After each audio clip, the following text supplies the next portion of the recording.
Hello everyone.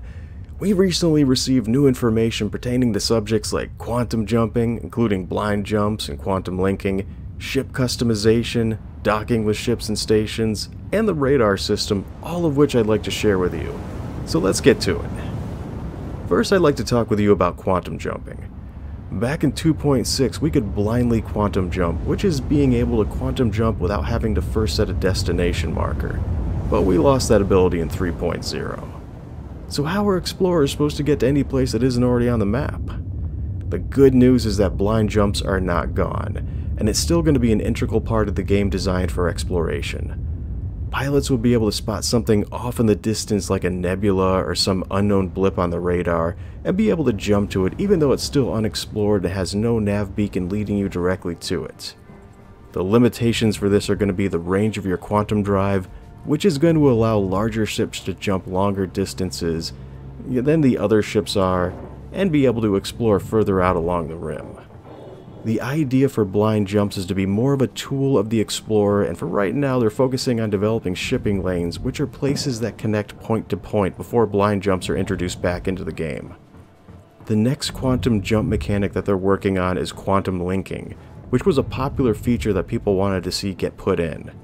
This system is going to allow people to group up and travel to places together, which has a lot of potential with escorting missions and nearly everything that involves fleet activities.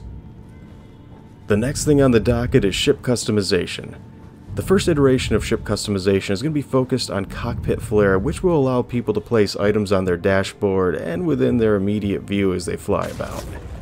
These elements will consist of things that fit on item ports just like weapons and components do, and are going to come in different sizes to prevent you from doing things like sticking a full Big Benny's machine on the dashboard, and other silly things like that. So the goal is to start with a cockpit first, and then expand out to allow you to customize the rest of your ship from there. I'm just personally hoping that this will include allowing you to add items like weapons racks and additional lockers into the ships that don't already come standard with them. They've also addressed a couple of misperceptions, including the notion that docking collars were being phased out. This goes hand in hand with ship-to-ship and ship-to-station docking, which hasn't seen any traction since it was first announced, and was further reinforced by the new rework Cutlass that lost its docking collar, giving some people a strong impression that this feature is being slowly phased out altogether. The truth is that this feature has taken a backseat to other more pressing issues for the time being, but is still being planned for development. Ships will be able to dock with each other, and stations to allow for the physical transference of personnel and cargo without having to first EVA out to do so.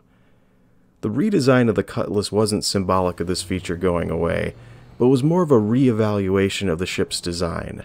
Having the collar on the floor just took up too much real estate, detracting from features that they already have in-game, like for storage and cargo hauling.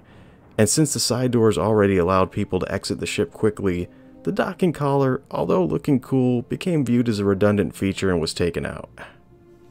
Lastly, I'd like to talk about a feature that holds a particular interest for me, and that's the scanning mechanic.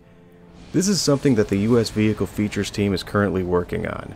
People will be happy to hear that the golf swing mechanic, which was originally only a prototype for smaller ships, has been completely removed. Yeah, people really took out the pitchforks over that one. Instead, active scanning is going to be something more immersive and more closely tied in with the radar, and is definitely not going to end up being some kind of mini-game. We already have a passive radar that's used to detect ships in the immediate vicinity around us, but there's also going to be an additional active radar/scanning mechanic added in that works off of a manual ping system. It will allow the player to perform either a 360 sweep of the general area or do a more focused long-range scan. The focus scan will yield more information, have a greater range, and will detect weaker signals at the expense of narrowing down the area of space that it's scanning. It's all going to be signature based, and ships are going to have to find clever ways to avoid being detected.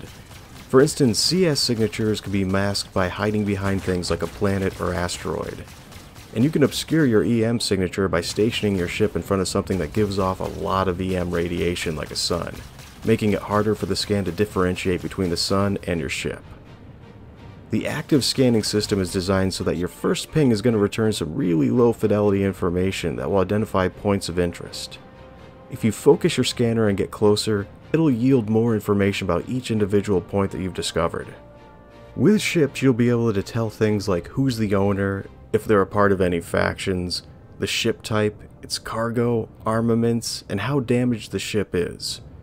This is also going to be an integral part of identifying mining deposits, discovering their location, identifying what kind of minerals are present, and how large the vein is.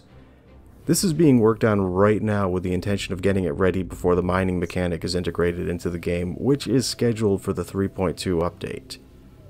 Thanks again for tuning in, take care, and I hope to see you again. Goodbye everyone.